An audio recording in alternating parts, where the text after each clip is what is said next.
Right.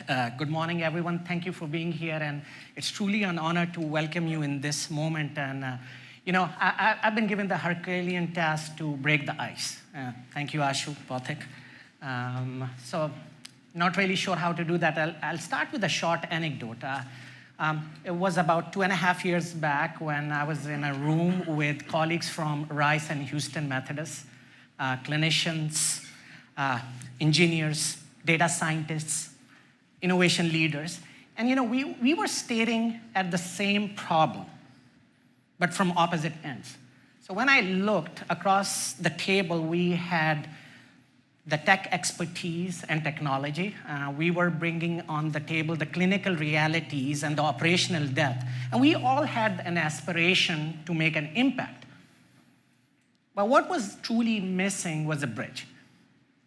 And as you heard from Dr. Chang and Dr. Dittmer today, the true purpose of the Houston Methodist Rice Digital Health Institute is to build that bridge. And not just between institutions, but I would say between data and discovery, between development and deployment, and most importantly, between I would say, the promise of digital health and AI and its true impact. And the reason why I think we are all here and we are all very excited because we live in a transformative era, truly, that we have never seen before. And the reason is that today we generate more data than ever in history.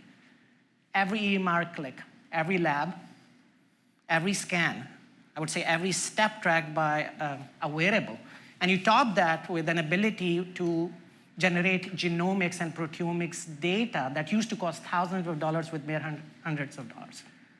And thanks to the geospatial analytics advancements, now we can look beyond the clinic, hospital, into food, air, noise, sidewalks, stress. This is not data desert. It's a flood. I would say we are drowning in signals, but in all honesty, we are still struggling to make sense of it. And the question is why? It's not that we don't have data, great ideas, or ambition. I think so we fail because of fragmentation.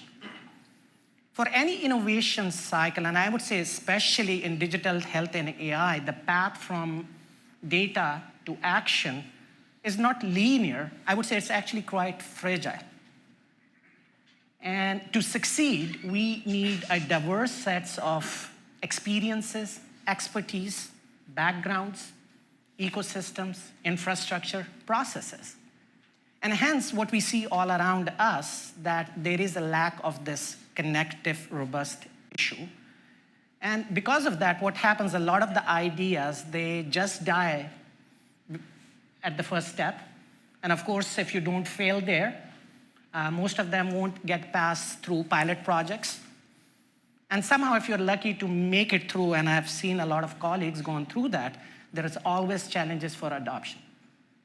So the end results are, we have diminished impact, missed opportunities, but I think so the most vital, which I have seen that has repercussion way down, is disillusioned stakeholders. So in this regard, I can't be more thankful to the leadership of both institutions, I would say, for their bold vision in formalizing this already what we a symbiotic relationship as a path forward, really to break down these barriers. And the whole idea is that we don't live in paper lab, and we can truly move seamlessly from data to discovery.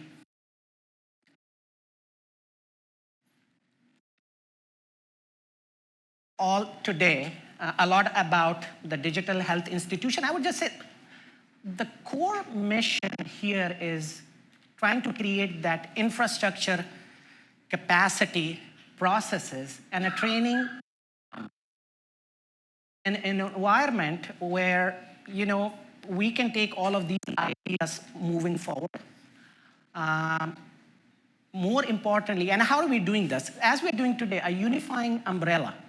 I would say bringing in all the researchers, clinicians, scientists, engineers, frontline leaders. So we are working in manner, truly not in a silo. And it's not only you bring people together that would work. We have to provide them with the resources and processes, data, compute, access in an expedited fashion. And in doing so, we can make what I would call innovation a routine rather than an exception. And in this process, creating a lot of future digital health leaders. I would say clinicians who understand tech and engineers who understand medicine. So all of us together can push the envelope of innovation forward. Now, of course, a lot has been happening beforehand of even the launch of the Institute, and just giving you a very few examples.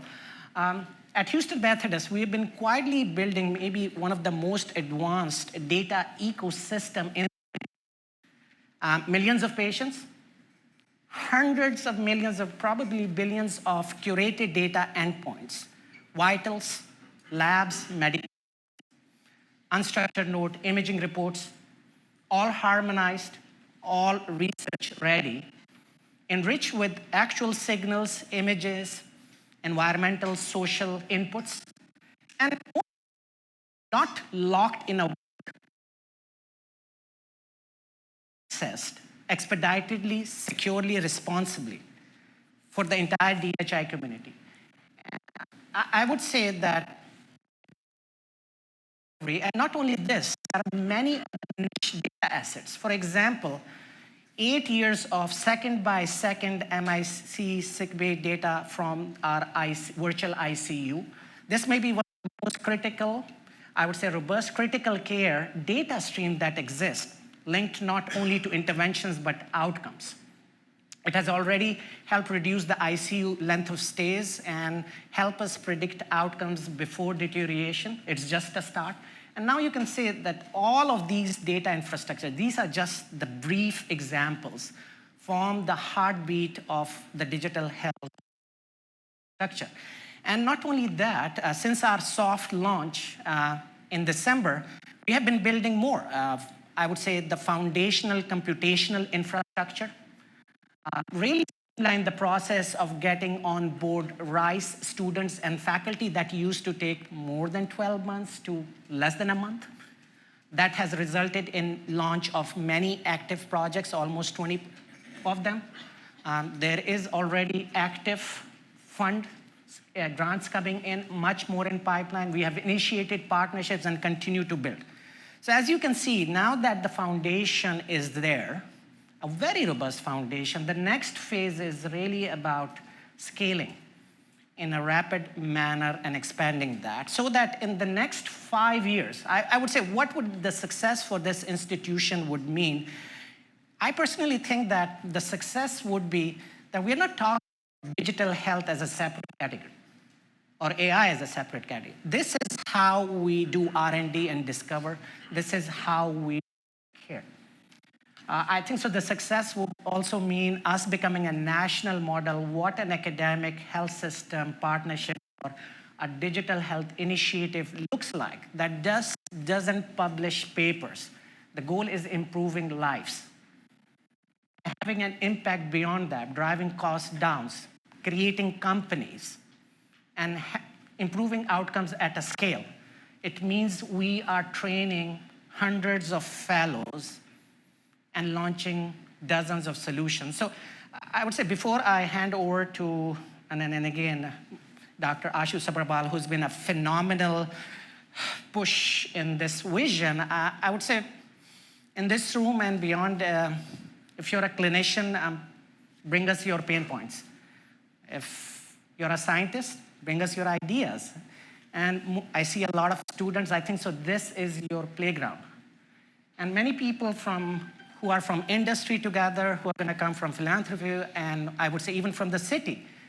I think so this is an opportunity for all of us to shape what Houston can do and lead in the space of digital health, because I truly believe if we build it the right way here, with our diversity, I would say our density, and our complexity, I have no doubt that we will become the North Star for the rest of the world and how we can maximize the power of data and AI. So again, thank you so much for joining us today.